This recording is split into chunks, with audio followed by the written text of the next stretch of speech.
Welcome to the Innovation World podcast, your go-to source for all things innovation, invention, and entrepreneurship. Our website is www.innovationworld.org. Welcome to the Innovation World podcast series. My name is Juli Shively, and I am the founder of Innovation World and the co-founder of the Global Innovation Field Trip.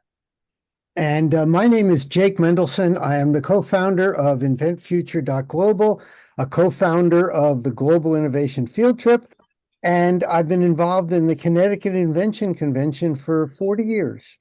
I think they just celebrated their 40th, I believe. Last year. Very good. Yeah. Wonderful. And just to share, we were up, Innovation World was up at the Connecticut Invention Convention June 8th, and it was a fabulous program. We were there and did some podcasts with some of the young innovators, judges. I think we even talked to one of the partnering sponsors, and then we got to do an interview with the man himself, Nick Briere, the executive director of the Connecticut Invention Convention. It was lots of fun, and hopefully we'll do that again next year with them. Just a couple real quick announcements. We have our next Global Innovation Field Trip, which is an opportunity for young people around the world to come share their innovation story with other people around the world. This happens on the 12th and 13th of October. So if you have a story that you'd like to tell, or if you run a program that helps support innovation for youth, we invite you to go to globalinnovationfieldtrip.org and sign up to be a presenter and come watch. It's available on YouTube. So it's 24 hours full of innovative speakers. All you have to do is go to the Global Innovation Field Trip on YouTube, and you can watch and you can make comments and all sorts of stuff like that. So we hope to invite you there. Jake, any announcements from your side? Well, two things. First of all, the Global Innovation Field Trip is absolutely free. There's no charge for presenters. So if you'd like to present, there's no charge. And the next one is coming up in October. But if for some reason you're watching this podcast after that, there'll be another one in April 2025. And another one in October of 2025. They're going on and on. It never ends. There is another program, and if you go to InventFuture.Global, you'll see information about the Global Innovation Challenge. And this is an opportunity for students around the world to present what they have done. This is an actual contest. The field trip is just presentation and you get a certificate. There's no winners. But with the challenge, we actually have international judges going to be listening and watching what the students have presented, and there'll be all kinds of prizes and awards. So the only problem is that there's a deadline for registration, and that's the 12th of September, 2024. So if you're interested, please go to InventFuture.Global. You'll see the link. Find out what you have to do, and we hope to see you at this event.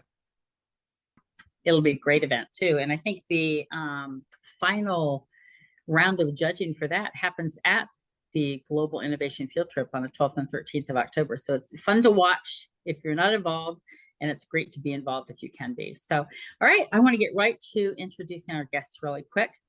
Our first guest we'll talk to in a few minutes is Michela Messina, a multi-year award-winning young innovator from Fairfield, Connecticut, who will begin 7th grade this fall at Roger Ludlow Middle School, and who is here to share her story of innovation, the pitching pro, and to speak a little bit about some of the influences that impacted her journey.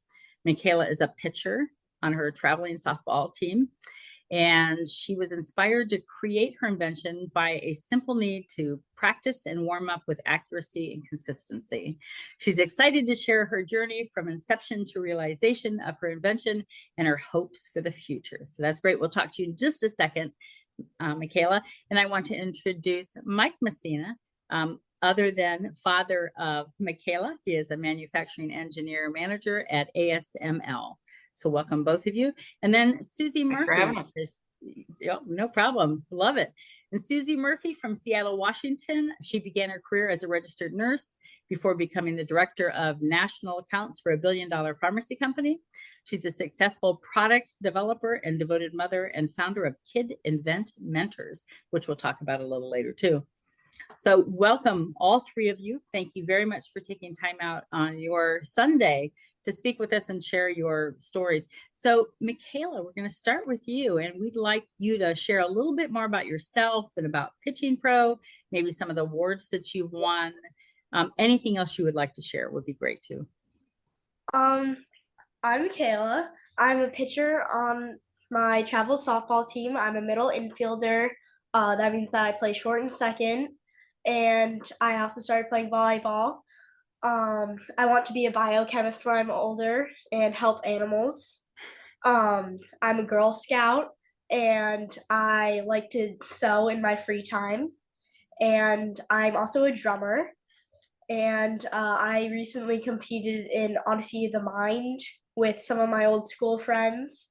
And I also love dogs, and especially my own too. And what happened at your drumming concert? I got to play a vacuum cleaner. Yeah. I also competed in a lot of invention competitions. I competed in my school competition, and then I went to states. Then I went to the virtual nationals where I met Suzi, and then I went to the globals where I met Jake, and also I went to nationals in Dearborn, and I got to take a plane, and the driver that actually drove us to the airport, he worked at a patent attorney and asked if he could do anything.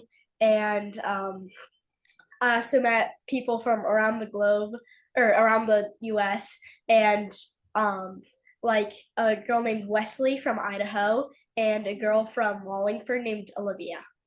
I also won some prizes along the way. Like in virtual nationals, I won the Summit Star Award, where I won some help from Suzi. Virtual internationals,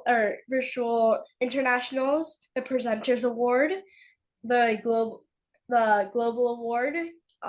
We're talking with the factory on Tuesday, and the Global Innovation Communication Award.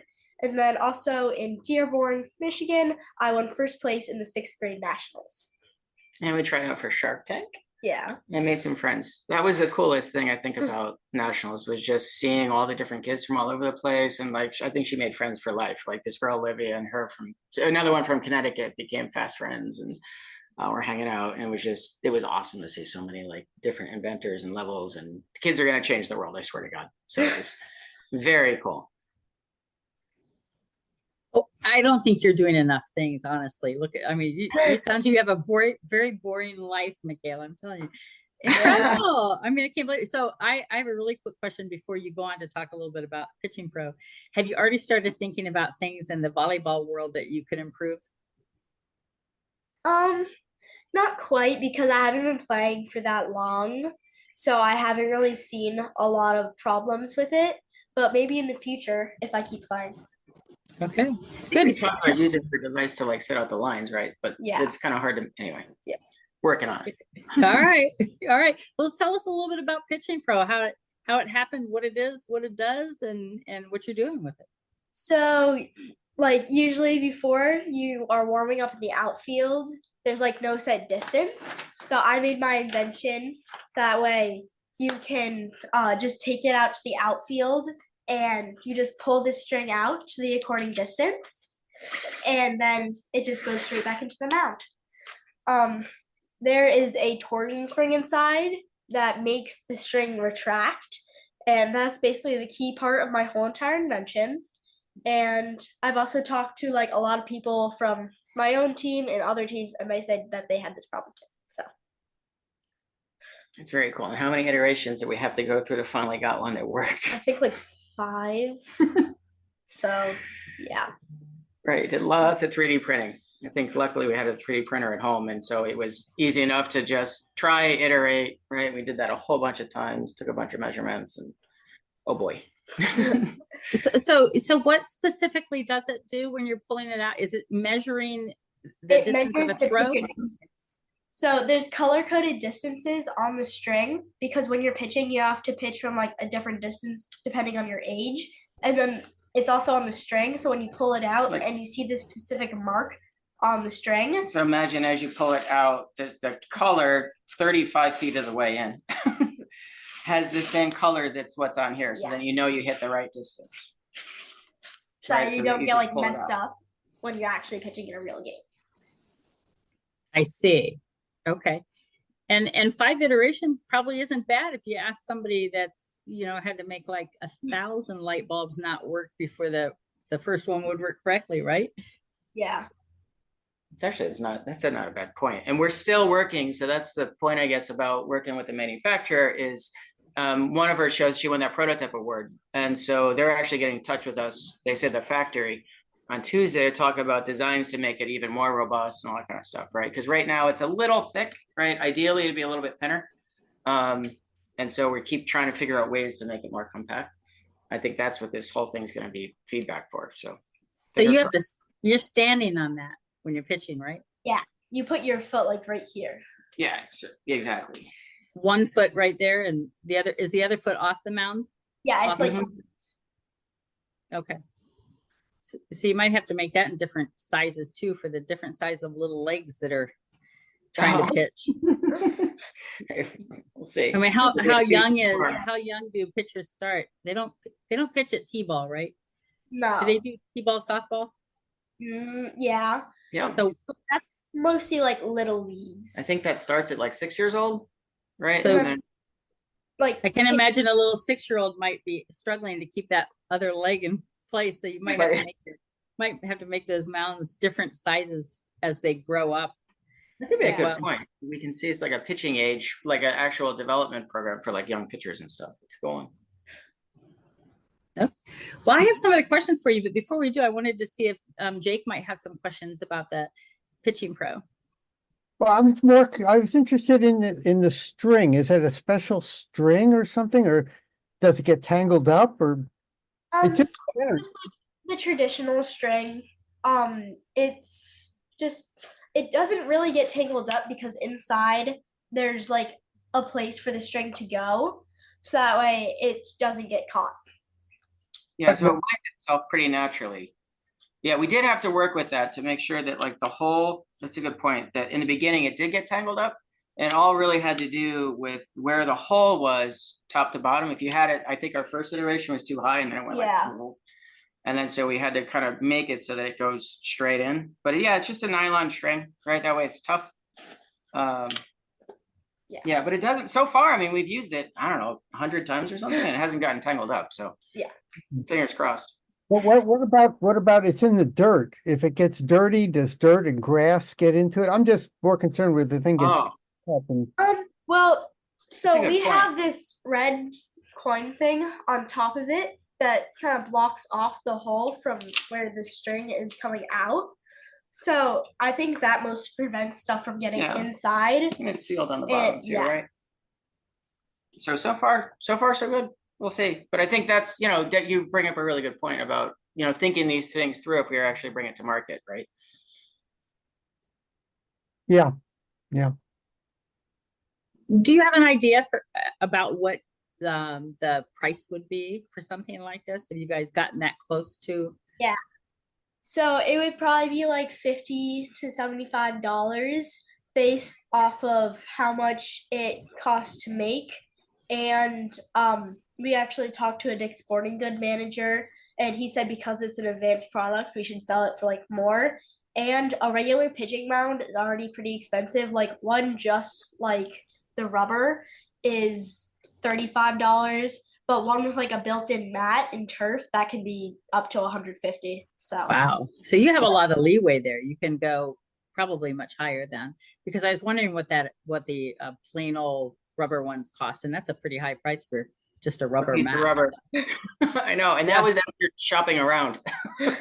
I've had a conversation or two with Suzi before about some of the work that you're doing, and I think that I'd really like to talk a little bit about the relationship with you and her, and you and Kid Invent Mentors. I understand that you met her through the National Innovator Challenge. I think you said you were the Summit Award winner. Congratulations, by the way. That was a pretty cool prize, I think, getting to go through that program with Suzi and with her background. What was the goal for your product before you started working that Summit program? Where were you in that process? I just kind of wanted to keep going on with Invention Convention and see how that goes, but we weren't actually considering like bringing it to market. Yeah, I Oh, think wow. it was pretty transformative, to be honest, right? We thought, you know, friends of ours were joking, but we just assumed they were being nice when they're like, oh, I would totally buy that. Right, because everybody, you're like, okay, you know, but then talking with Suzi, I mean, it's a whole different world out there, right? And I think that was pretty eye-opening. Go, no, you for real could do this if you really put in the time and the effort. So, yep. So what were some of those biggest challenges before you started working that program with Suzi, and that you were hoping to accomplish? Making the mound like smaller and more durable, so it's like more useful for to use and to just like be able to use it for longer. yeah, I think it was more like how Michela could personally use it, right? Or how her team could use it, as opposed to, you know, how to market it and sell it and, you know, license it and that kind of thing. So we're more focused like specifically on just the mount. Okay, that makes sense. And then as you start to look at the greater audience for it, it kind of opens your eyes to different directions that you'll have to look and continue to look. I mean, who knows what will come of it from here too. And I'm just curious, what did you learn from going through the program that you might not have known before? I learned how to market my invention to other companies, patenting and licensing my product, and like mass production and like licensing it out to other companies. Working on a sell sheet. Yeah. Right. All the Promotional video. Nice. Very nice. Research, right. You didn't know much about market research and all that kind of stuff. I think, yeah, it's not intuitive of how many different facets there are to actually like making a product. And I think that was the most enlightening part. So do you think you've gained those tools then that you can now take your product to market? Yeah, I know how to properly reach out to companies, and I have my promotional video and sell sheet, so I'm pretty sure I could. So, thinking back a year or so ago, and then thinking to today, if you found yourself stuck in an elevator with a buyer from Dick's Sporting Goods, the head buyer, do you feel like you could pitch him? Do you feel like you know what that individual would be looking for, and you know how to make sure he understands your product will get there? Well, now I know that I probably wouldn't licensing it out to Dick's, like specifically, but I probably wouldn't know exactly what to say and how to like originally come on and start talking about it. So I don't think I would be able to. You don't think so? I don't know. It sounds like you're doing pretty good pitching here. I think you meant like right now. Like if you saw somebody from let's say Skills, the guy from Skills was in the elevator with you and you had like a minute, right? Could you do it? Probably, yeah. I think now I'm like more well prepared, and I know how to come across to people when I'm selling my invention. Okay, good. What would you tell other students or even parents about the value and the impact of working with a mentor? You have somebody to ask your questions to, and they can walk you through the process if you don't understand, and they also help push you to put the work and time in needed. So I think that was prio number one. Did I just hear that? Did I hear Suzi's pushy? Not at all. Supportive. She is very supportive. Supportive and enthusiastic. She's actually one of my mentors as well. And I have a couple different mentors, and she'll hold you to it. If you say you're going to do something, you need to get it done, because she's going to check on you. Exactly. We had our Mondays with Suzi meetings, and it was like, oh my God, did we do our homework? Okay. Is there anything else that you'd like to add about the experience with Kid Invent Mentors? No, I think I just want to say, like, how proud I am of just, Michaela in general, putting in the time and the effort, but also just Suzi's next level great, right? Just working through this whole thing, like super positive, super enthusiastic about it. Along the way, she could see, we're struggling, but she spent, I don't know how many text messages and emails and whatever on just making sure everything was like just right. So I got to say, just, huge thank you. Definitely a game changer for us, and I'm sure for a lot of other families. So thank you. Very good. Well, that leads us into talking a little bit about Suzi. So Suzi, I gave a brief intro. Is there anything else you want to add as far as your background? Otherwise, I have a couple questions for you. As far as my background, what do I want to add? No, I think you covered it. Okay. Well, I have some more background information on you too, but before we get into that, I want to know what inspired you to start Kid Invent Mentors. I think I met you just about the time you were starting it, but I never asked you what got you interested in this. Yeah, actually, there's someone on this call that also helped springboard this. Well, two of you. And so what started it is I have always been a very curious sort. And I was, when I was working in the pharmacy world, I would come up with process improvement things because I was always like, how can we do it better?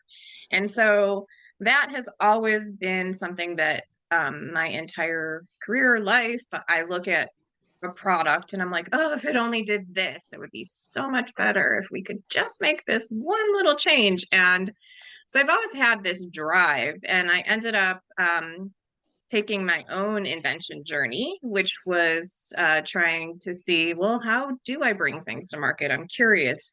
Do I have to get a patent? What do I need to do? Because most people, inventors, think first thing you need to do is run and get a patent. And that is so far from the first step that I wanted to help teach about it. So a friend of mine from Australia, who I've met through the invention world, his name's Warren Wilson. Hi, Warren. And he and I have spent hours and hours just talking about our journey and what we've done. And he said one day, well, I've been asked to participate on Global Innovation Field Trip. Would you come on there with me and co-speak about innovation so we can teach kids? And I was more than thrilled to participate. And after seeing what gift was, because I didn't know, I had to know more. So I reached out to Julie and I reached out to Jake to find out more. And my biggest question was, where do kids go who have these brilliant ideas? What do they do if they want to bring it to market? And the answer was, well, there really isn't a place. And so in that conversation, the kind of aha of bringing all these different things that I'm really passionate about came together. And so this was born, Kid Invent Mentors. And I gotta say that both of you were really instrumental in taking this path. But I want to do a little shout out to Jake, because one of the things that he said to me was so impactful, because it's something that I've always thought about for myself, is how do I put a stamp on the world? Because we're only here for so long, and like I'm very passionate about putting my stamp on the world. And Jake said, well, the people behind the scenes that may not be the people putting the stamp on the world, they're supporting the people who put the stamp on the world, make all the difference. And that really resonated with me. So I wanted to thank you, Jake, for that, because that was another aha, like, I can help the kids that can put the stamp on the world if I'm not directly doing it.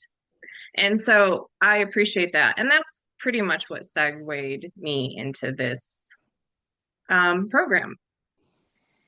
Well, let me just add that I've been in the kid invention space since about 2002 myself, so quite a while. And we would go to competitions, whether it was regional or national, or regional, state, or national, and parents would always come up after and say, okay, what's next? And there really, really wasn't anything. There really wasn't something good to tell them. I mean, there are programs here and there, but there was nothing connected. at all. And there really Right. still isn't for the most part. I mean, if you're one of the big winners at one of the shows, you'll typically get some kind of help going forward, like Michela did with the summit program. So to me, when you started talking about the idea of putting this program together, that's just automatically a place kids could go to get help, whether they won a contest or not, was perfect. It's just, I don't know why it hasn't been done before. And I'm glad it was done by somebody who I have a lot of trust in and a lot of faith in, that they not only know what they're doing, but they have the students' best interest in heart. So I appreciate that too. So I want to move on to, I know you're now, I mean, this is only what, a year and a half later, maybe, since we met you. We met you about a year and a half ago, you think? A little bit longer than that, but all right, maybe 2 years.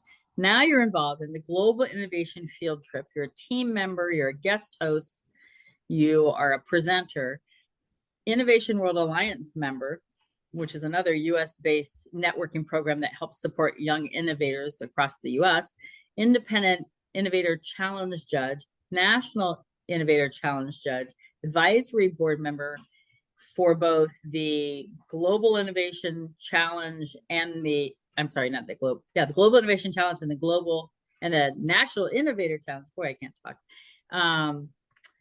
Sponsoring partner for both, an Ohio Invention Convention judge, International Creativity and Innovation Award contributor and collaborator, Youth Innovation Summit Alliance member.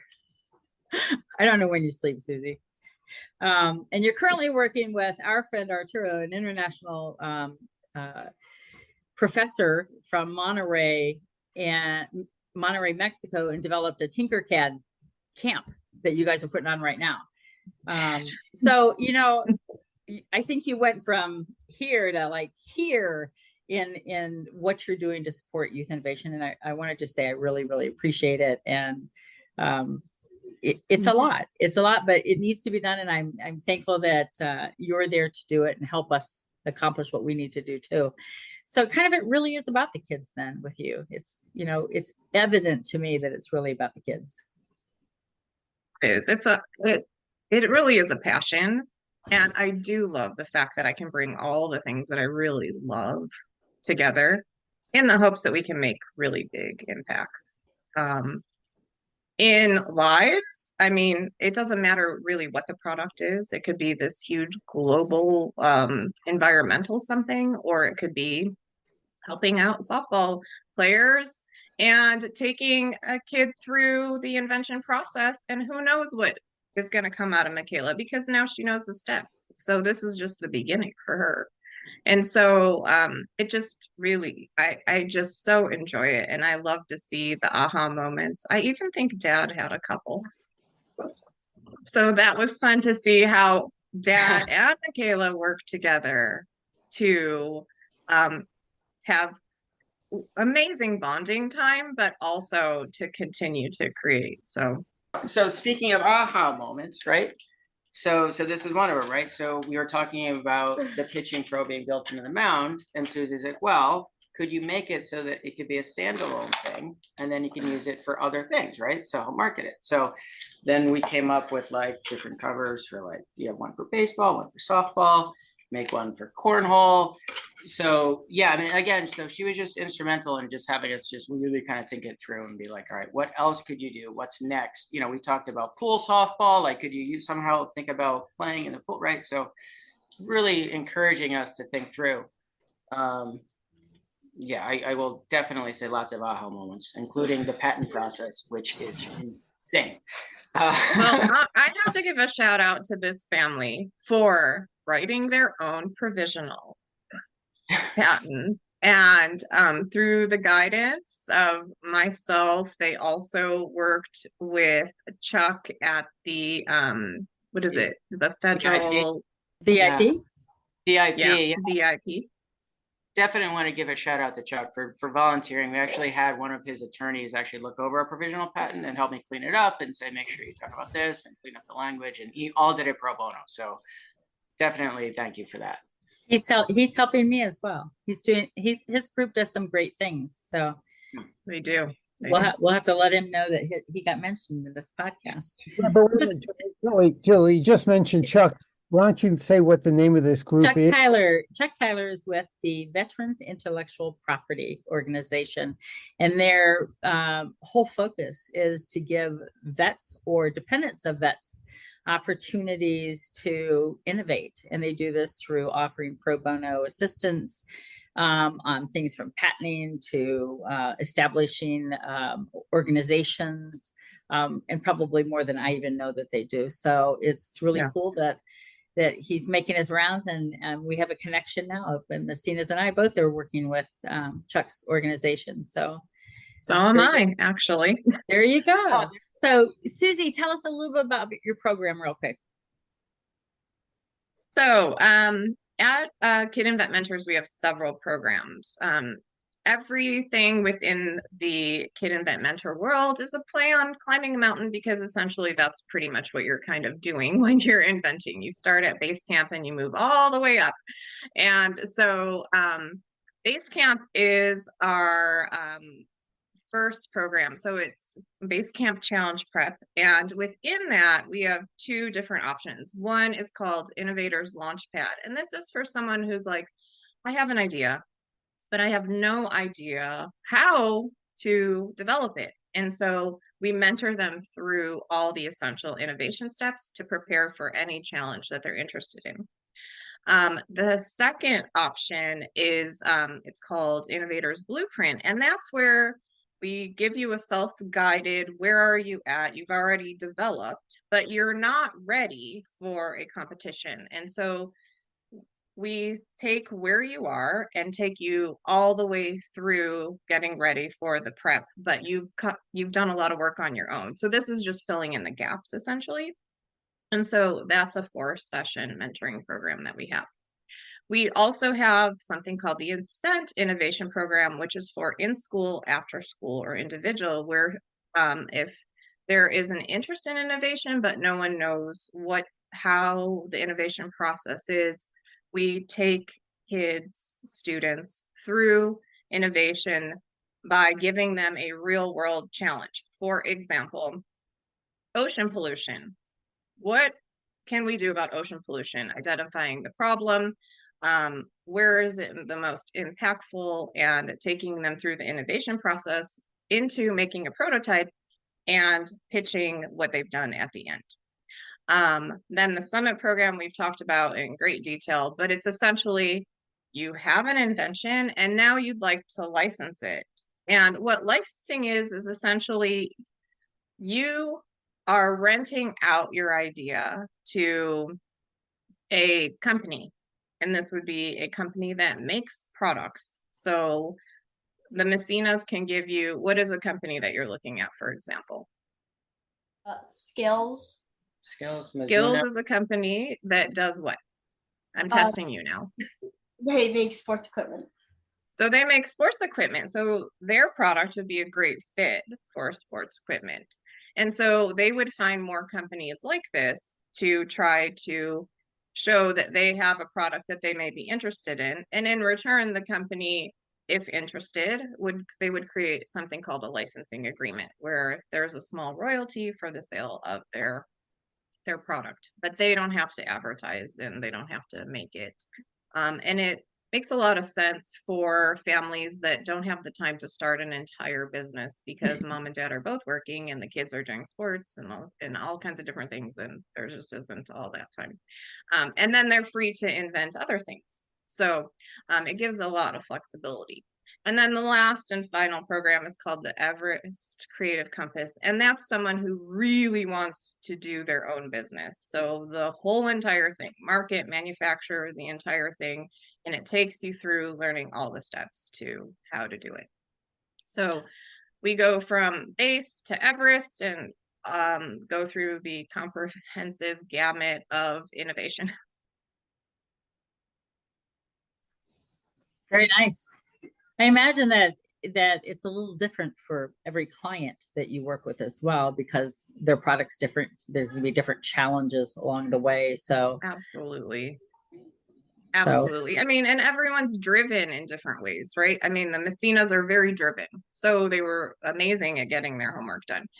But there are some that you have to tug at a little bit more. And then, what is the ultimate value that you have to meet them where they are. And so you just support them where they are. And so everyone is different. Everyone's needs are different. Everyone's family's expectations are different along with the children. So so you have to be flexible and innovative in your approach.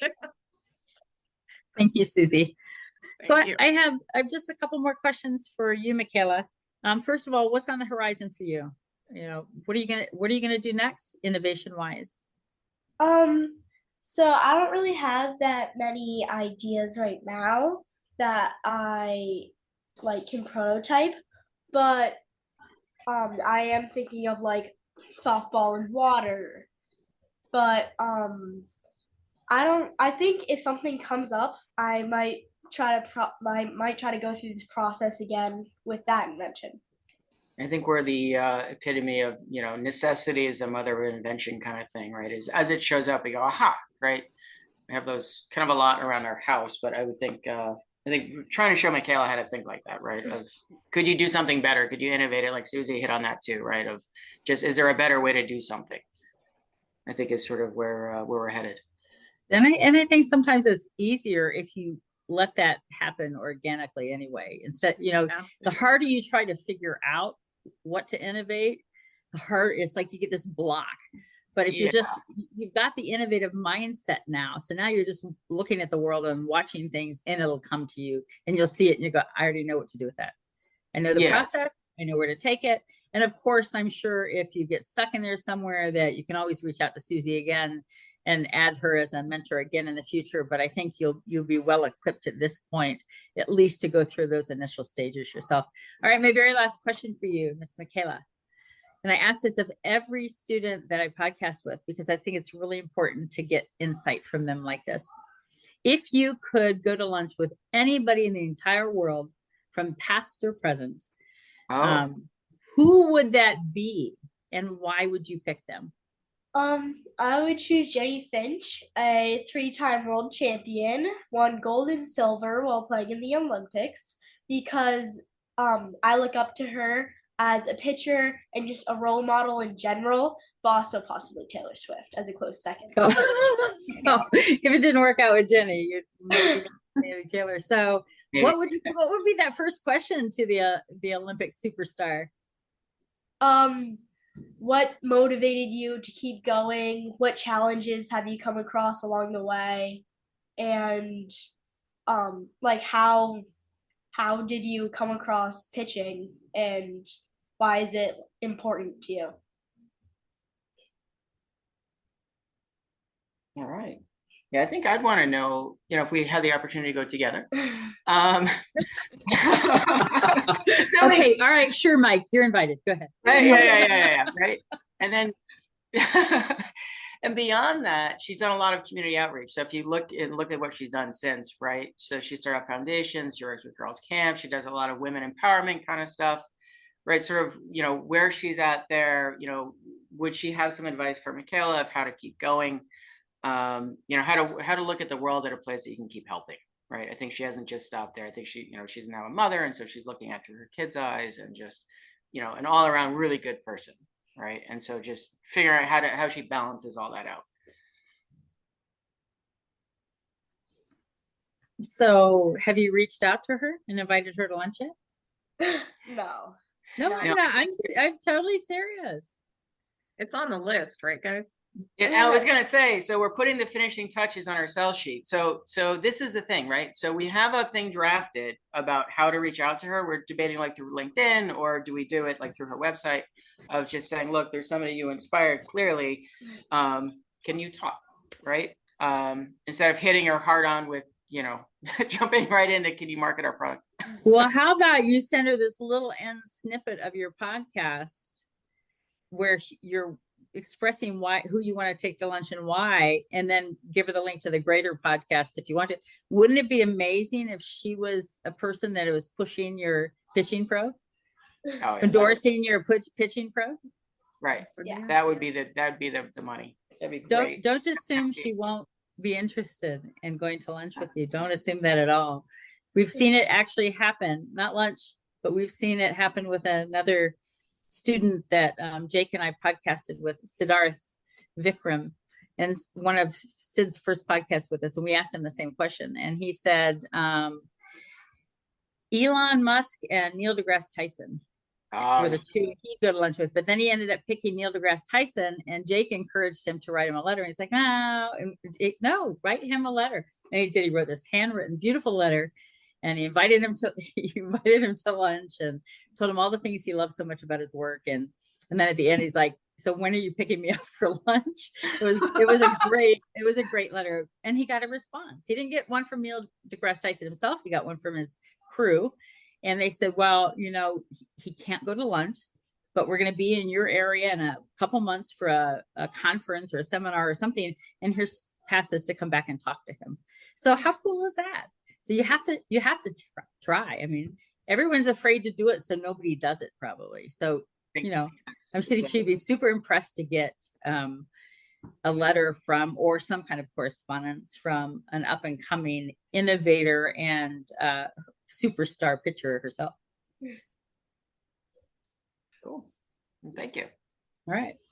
Okay, well, I just want to remind everybody that we hope to see you at the Global Innovation Field Trip, 12th, 13th of October, or any of the next Global Innovation Field Trips that we have. Go to globalinnovationfieldtrip.org to sign up to present, or to figure out how to watch the show, which is just going out to YouTube, to the Global Innovation Field Trip channel.